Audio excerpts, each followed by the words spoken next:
اعوذ باللہ من الشیطان الرجیم بسم اللہ الرحمن الرحیم۔ میں ہوں آپ کی بہن بنت آوا۔ روزانہ کی طرح میں آپ کے لیے مجرب وظیفے لے کر آتی ہوں۔ حدیث مبارک کا مفہوم، آیات کا ترجمہ اور درود پاک، اس کے ساتھ ہی مجرب وظیفے اس کے ساتھ ہی آپ کے مسئلے مسائل حل کرنے کی کوشش کرتی ہوں۔ آپ سے یہی گزارش ہوتی ہے آپ میری ویڈیو کو فل واچ کریں، میرے چینل کو سبسکرائب، لائک اور شیئر کریں، جو میں روزانہ آپ سے گزارش کرتی ہوں۔ جو بہن بھائی سبسکرائب، لائک، شیئر کر چکے ہیں ان سے یہی گزارش ہے آگے زیادہ سے زیادہ شیئر کریں تاکہ میری ویڈیو یوں ہی چلتی رہے۔ آپ کا میں بہت بہت شکریہ ادا کرتی ہوں۔ اس کے ساتھ ہی پوری امت مسلمان کے لیے، مسلمان بہن بھائیوں کے لیے یہی دعا، اللہ آپ کو ہنستا مسکراتا خوش باش رکھے، برائیاں، آفات، پریشانی آپ کے قریب نہ آئیں۔ جن کے ہاں اولاد نہیں ہے اللہ تعالیٰ انہیں اولاد نورینہ دے، جن کے ہاں اولاد ہے اللہ انہیں صحت مند زندگی دے، اور جن کے ہاں بیماریاں اللہ تعالیٰ ان بیماریوں کو دور فرمائے، اللہ انہیں شفائے کاملہ عطا فرمائے۔ اس کے ساتھ ہی اپنی بہن کی ویڈیو کو فل واچ کیا کریں، آپ سے یہی گزارش کرتی ہوں۔ چلتے ہیں قرآن پاک کی تلاوت اور درود پاک کی طرف۔ اعوذ باللہ من الشیطان الرجیم بسم اللہ الرحمن الرحیم۔ آپ کو میں آج سورۃ بقرہ کی آیات بتا رہی ہوں۔ اول رکوع ہے۔ اعوذ باللہ من الشیطان الرجیم بسم اللہ الرحمن الرحیم۔ الف لام میم ذالک الکتاب لا ریب فیہ هدى للمتقين الذين يؤمنون بالغيب ويقيمون الصلاة مما رزقناهم ينفقون والذين يؤمنون بما أنزل عليك وما أنزل من قبلك وبالآخرة هم يوقنون أولئك على هدى من ربهم وأولئك هم المفلحون إن الذين كفروا سواء عليهم أأنذرتهم أم لم تنذرهم لا يؤمنون ختم الله على قلوبهم وعلى سمعهم وعلى أبصارهم غشاوة ولهم عذاب عظيم۔ شروع کرتی ہوں اللہ تعالیٰ کے نام سے جو بڑا مہربان نہایت رحم والا ہے۔ الف لام میم۔ یہ کتاب قرآن مجید، اس میں کوئی شک نہیں کہ کلام اللہ خدا ہے، خدا تعالیٰ کا کلام، ڈرنے والوں کی رہنما ہے، جو غیب پر ایمان لاتے ہیں اور آداب کے ساتھ نماز پڑھتے ہیں، اور جو کچھ ہم نے ان کو عطا فرمایا ہے ان میں سے وہ خرچ کرتے ہیں، اور جو کتاب محمد صلی اللہ علیہ وسلم تم پر نازل ہوئی اور جو کتابیں تم سے پہلے پیغمبروں پر نازل ہوئی ان سب پر ایمان لاتے ہیں اور آخرت کا یقین رکھتے ہیں، یہی لوگ اپنے پروردگار کی طرف سے ہدایت پر ہیں اور یہی نجات پانے والے ہیں۔ جو لوگ کافر ہیں انہیں تم نصیحت کرو یا نہ کرو ان کے لیے برابر ہے، وہ ایمان نہیں لانے والے، خدا نے ان کے دلوں اور کانوں پر مہر لگا دی اور ان کی آنکھوں پر پردہ پڑا ہوا ہے، ان کے لیے بہت بڑا عذاب ہے۔ درود ابراہیمی نماز والا درود۔ حضور پاک صلی اللہ علیہ وسلم پر ہم درود پاک پڑھتے ہیں روزانہ۔ ربیع اول کا مہینہ ہے۔ اللہم صلی علی محمد وعلی آل محمد کما صلیت علی ابراہیم وعلی آل ابراہیم انکا حمید مجید۔ اللہم بارک علی محمد وعلی آل محمد کما بارکت علی ابراہیم وعلی آل ابراہیم انکا حمید مجید۔ الہی حضرت محمد صلی اللہ علیہ وآلہ وسلم پر اور حضرت محمد صلی اللہ علیہ وآلہ وسلم کی آل پر رحمت بھیج، جس طرح تو نے رحمت بھیجی حضرت ابراہیم علیہ السلام پر اور حضرت ابراہیم علیہ السلام کی آل پر، بے شک تو تعریف کیا گیا بزرگ ہے۔ الہی برکت دے حضرت محمد صلی اللہ علیہ وسلم کو اور حضرت محمد صلی اللہ علیہ وآلہ وسلم کی آل کو، برکت دے حضرت ابراہیم کو اور حضرت ابراہیم کی آل کو، بے شک تو تعریف کیا گیا بزرگ والا ہے۔ اس کے ساتھ ہی میرے پیارے بہن بھائیوں ہم نے درود پاک پڑھا، آیات پڑھی، اس کا ترجمہ میں نے آپ کو بتایا۔ آگے چلتے ہیں نماز کی فضیلت جو بیان کی گئی ہے، میں آج کو نماز کے بارے میں بتاؤں گی۔ سبحان اللہ سبحان اللہ سبحان اللہ، کتنے پیارے پیارے باتیں کی گئی ہیں۔ حضرت ابو ذر رضی اللہ تعالی عنہ فرماتے ہیں کہ ایک مرتبہ نبی اکرم صلی اللہ علیہ وسلم سردی کے موسم میں بحر تشریف لائے اور پتے درختوں پر گر رہے تھے۔ آپ نے ایک درخت کی ٹہنی ہاتھ میں لی، اس کے پتے اور بھی گرنے لگے۔ آپ نے فرمایا، اے ابو ذر، مسلمان بندہ جب اخلاص سے اللہ کے لیے نماز پڑھتا ہے تو اس کے گناہ ایسے ہی گرتے ہیں جیسے یہ پتے درخت سے گر رہے ہیں۔ سردی کے موسم میں درختوں کے پتے ایسی کثرت سے گرتے ہیں کہ بعض درختوں پر ایک پتا بھی نہیں رہتا۔ نبی کریم صلی اللہ علیہ وآلہ وسلم کا ارشاد مبارک ہے کہ اخلاص سے نماز پڑھنے کا اثر بھی یہی ہے کہ اس کے سارے گناہ معاف ہو جاتے ہیں، ایک بھی نہیں رہتا۔ مگر ایک بات قابل لحاظ ہے، علماء کی تحقیق آیات قرآنیہ اور حدیث نبویہ کی وجہ سے یہ ہے کہ نماز وغیرہ عبادات صرف گناہ صغیرہ معاف ہوتے ہیں، گناہ کبیرہ بغیر توبہ کے معاف نہیں ہوتے۔ اس لیے نماز کے ساتھ توبہ استغفار کا اہتمام بھی کرنا چاہیے، اس سے غافل نہ ہونا چاہیے۔ البتہ حق تعالی شانہ اپنے فضل سے کسی کے گناہ کبیرہ معاف فرماتے ہیں تو یہ کوئی دوسری بات نہیں۔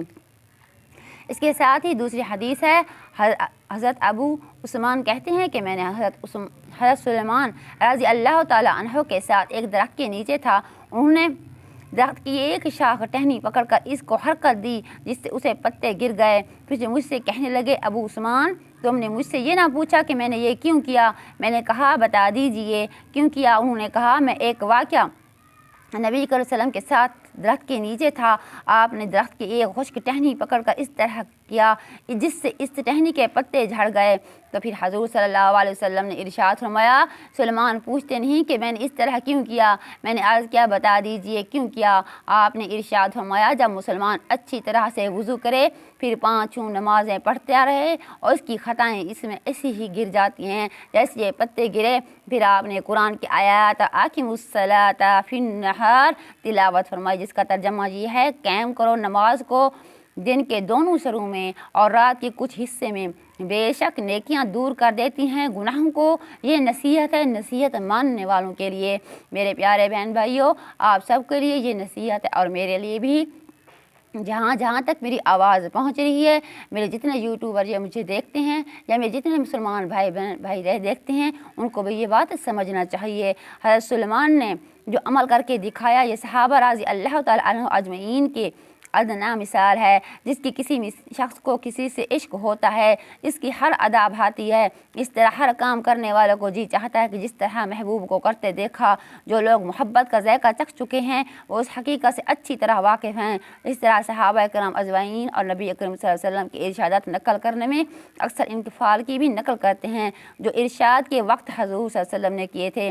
نماز کا اہتمام اس کی وجہ سے گناہوں کا معاف ہونا جس کثرت سے روایت میں ذکر کیا گیا ہے، اس کا احاطہ دشوار ہے۔ پہلے بھی متعدد روایت میں یہ مضمون گزر چکے ہیں۔ صغیرہ گناہوں کے خاص طور پر مخصوص بات بتائی گئی ہے، مگر احادیث میں صغیرہ کبیرہ کی کچھ قید نہیں، گناہوں کا ذکر کیا گیا ہے۔ اس کے ساتھ ہی میرے پیارے بہن بھائیوں، اللہ تعالی ہمیں 5 وقت کی نماز پڑھنے کی توفیق دے۔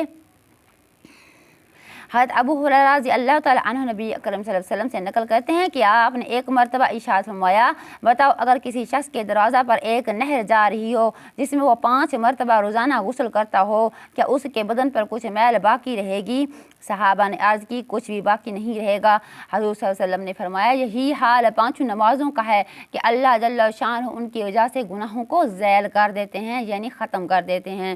حضرت جابر رضی اللہ تعالیٰ عنہ کی روایت ہے، ان جابر قال قال رسول اللہ صلی اللہ علیہ وسلم، مثل الصلاۃ الخمس کمثل نہر جار غمر علی باب احدکم یغتسل منہ کل یوم 5 مرات۔ حضرت جابر رضی اللہ تعالیٰ عنہ نبی کریم صلی اللہ علیہ وآلہ وسلم کی نقل ارشاد کرتے ہیں کہ 5 نمازوں کی مثال ایسی ہے کہ کسی کے دروازے پر ایک نہر ہو جس کا پانی جا رہا ہو اور بہت گہرا ہو، اس میں روزانہ 5 دفعہ وہ وضو کرتا ہو، یعنی غسل کرتا ہو، وضو کرتا ہو اور غسل کرتا ہو۔ سبحان اللہ۔ میرے پیارے بہن بھائیوں، یہ ہمیں جو آج کل جو ہماری مشکلات ہیں، جو ہماری پریشانیاں ہیں، میری بات غور سے سنیں۔ جو پریشانیاں اور مشکلات ہیں، میری ہیں، آپ سب کی ہیں، جو کوئی بیماریاں ہیں، کوئی آفات ہیں، یہ سب ہمیں دین اور دنیا سے دور کرنے کے نتیجے میں مل رہی ہیں۔ ہم اللہ تعالیٰ کی باتوں کو اور فرمان کو اور نبی پاک کے ارشادات کو رد کر دیتے ہیں، ویسے ہی اور کاموں میں مشغول ہو جاتے ہیں، دنیاوی کاموں میں۔ اسی لیے ہمیں ایسے کاموں سے دور نہیں ہونا چاہیے، نیکی کا ایک ایک لمحہ ہمیں ضائع نہیں کرنا چاہیے، نہ ہی وقت کو ضائع کرنا چاہیے، ان باتوں میں مشغول نہیں رہنا چاہیے، ایسی باتوں میں مشغول نہیں رہنا چاہیے جس طرح ایسی ہی فضول انسان باتیں کرتا رہتا ہے۔ اسی لیے یہی میری گزارش ہے، ہر لمحہ ہر وقت آپ ضائع نہ کریں، کیونکہ کہتے نہیں ہیں کہ زندگی کی گھڑی چل رہی ہے ایسا تیزی سے، بس وہ چلتے جا رہی ہے، جو کل کا دن ہے وہ واپس آج نہیں آئے گا، کل ہو گیا، گزر گیا، اس سے پہلے کا دن گزر گیا، کل گزر گیا، آج اس طرح صبح ہوئی، صبح گزر گئی، نماز کا وقت گزر گیا۔ اگر ہم نماز پڑھ لیتے تو ہماری نماز قبول ہو جاتی اور ہماری کتنی عبادت لکھ دی جاتی، یہ آپ جانتے ہیں میرے پیارے بہن بھائیو۔ آج کل ہر انسان کو سب باتوں کا پتہ ہوتا ہے، لیکن میں ایک چھوٹا سا جو وظیفے اور جو حدیث لے کر آتی ہوں آپ کے لیے، تاکہ مجھے بھی جزائے خیر ملے اور آپ سب کو کچھ نہ کچھ فائدہ ہوتا رہے، اور جو آپ عبادت کرتے ہیں اس سے مجھے بھی کچھ صلہ یعنی آخرت میں اس کا اجر ملے۔ کہتے ہیں کہ ایک لفظ جو بھی کسی نے قرآن پاک پڑھا اور دوسروں کو سکھایا، اس کے لیے کتنی نیکی ہیں، آخرت میں اللہ تعالیٰ انہیں تاج پہنائیں گے۔ اور اسی طرح میں جو لفظ، جو بات، جو وظیفہ، جو مجھے معلوم ہوتا ہے وہ آپ تک پہنچانے کے لیے دیر نہیں کرتی۔ میری یہی گزارش ہے کہ میری ویڈیو کو آپ فل واچ کیا کریں، پھر آپ کو بات کی سمجھ آئے گی۔ میں پوری بات ایک پروف کے ساتھ اور کتابوں پر اور وظائف کی کتابوں پر، ذکر کی کتابوں پر اور قرآن پاک کے ترجمے کو، اس کی تشریح کو، اس کی آیات کے ترجمے کو اور حدیث کو، سب کے پروف لے کر آتی ہوں، سب کچھ کتابوں میں اور سب کچھ قرآن پاک میں موجود ہے۔ اس کے ساتھ ہی میں آپ تک پہنچاتی ہوں۔ آپ کے لیے میں دعائے رزق کے لیے ایک وظیفہ لے کر آئی ہوں۔ دعائے رزق: اللہ لطیف بعبادہ یرزق من یشاء وہو القوی العزیز۔ اللہ لطیف بعبادہ یرزق من یشاء وہو القوی العزیز۔ فجر کی نماز کے بعد آپ 40 مرتبہ پڑھیں۔ فجر کی نماز کے بعد آپ اس دعا کو 40 مرتبہ پڑھیں۔ اللہ تعالیٰ اپنے بندوں پر مہربان ہے، جس کو چاہتا ہے غیب سے رزق دے دیتا ہے، اور جس کو چاہتا ہے کہ اسے قوت دیتا ہے، وہ ہر چیز پر غالب ہو جاتا ہے۔ اللہ تعالیٰ ہر چیز پر غالب ہے، کرنے والا وہی ہے، ہم صرف ایک وسیلہ بناتے ہیں۔ دعا میں دوبارہ سن لیں: اللہ لطیف بعبادہ یرزق من یشاء وہو القوی العزیز۔ اللہ لطیف بعبادہ یرزق من یشاء وہو القوی العزیز۔ میرے پیارے بہن بھائیوں، نماز، قرآن، زکوٰۃ، حج، جہاد، یہ سب چیزیں ہم مسلمان بہن بھائیوں پر فرض ہیں۔ عورت جہاد پر اگر نہ جا سکے تو اسے چاہیے کہ وہ مسلح کی جہاد شروع کر دے، وہ مسلح پر کھڑی ہو کر اللہ تعالیٰ کے سامنے نماز پڑھے، قرآن پڑھے، تلاوت کرے، اور کسی کی غیبت نہ کرے، کسی کی شکایت نہ کرے، اور کوئی کسی کے لیے جھوٹ نہ بولے، وہ اس کے لیے ایک جہاد ہے۔ سبحان اللہ۔ میرے پیارے بہن بھائیوں، جو میں آپ کو باتیں بتا رہی ہوں، آپ نے ویڈیو کو فل واچ کریں، میرے چینل کو سبسکرائب، لائک اور شیئر کریں۔ باتیں اگر میں کرتی جاؤں تو باتیں تو ایسے ہی بڑھتی جاتی ہیں کہ اندر انسان کا بھرا ہوا ہوتا ہے تو وہ باتیں باہر نکلتی ہیں۔ اسی لیے پھر آپ کہیں گے کہ آج تو بنت حوا کی بیٹی نے باتیں اتنی لمبی کر دیں کہ ویڈیو فل نہیں دیکھ سکتے، ویڈیو فل واچ نہیں کر سکتے۔ میری یہی گزارش ہے پوری امت مسلمان کے لیے، جو مجھے دیکھتے ہیں، سعودی عرب سے دیکھ رہے ہیں، پاکستان سے دیکھ رہے ہیں، انڈیا سے دیکھ رہے ہیں، ازبکستان سے دیکھ رہے ہیں، ترکی سے دیکھ رہے ہیں، رشیا سے دیکھ رہے ہیں، اور اس طرح کہہ لیں کہ عرب امارات سے دیکھ رہے ہیں، جہاں سے میرے بہن بھائی دیکھ رہے ہیں، اللہ تعالیٰ آپ کو ہر آفات سے، برائیوں سے، پریشانیوں سے دور رکھے۔ پوری امت مسلمان کے لیے یہی دعا ہے۔ میرے پیارے بہن بھائیوں، آپ نے میری ویڈیو کو فل واچ کریں اور چینل کو سبسکرائب کریں، اور اللہ کو نہ بھولیں۔ نہ ہی وہ بھولنے والی چیز ہے، کیونکہ ہم جب سانس لیتے ہیں، سانس جاتی ہے آتی ہے، یہ بھی اللہ تعالیٰ کی قدرت ہے۔ اللہ تعالیٰ کا فرمان ہے فَبِأَيِّ آلَاءِ رَبِّكُمَا تُكَذِّبَانِ، تم میری کس کس نعمت کو جھٹلاؤ گے۔ اللہ تعالیٰ کی کتنی نعمتیں ہیں، دیکھیں ہر چیز میں اللہ تعالیٰ کو آپ کی کوئی نہ کوئی مصلحت نظر آئے گی، اللہ تعالیٰ کی کوئی نہ کوئی نعمت نظر آئے گی۔ سانس لینے سے سانس دینے تک، آخری دن سے صبح سے لے کر شام تک، رات کو سونے سے لے کر صبح تک، جس طرح کہیں اپنے بچوں کو دیکھیں اور اپنے گھر کو دیکھیں، اپنے ماں باپ کو دیکھیں، سب چیزوں میں اللہ تعالیٰ کی کوئی نہ کوئی شان چھپی ہوئی ہوتی ہے۔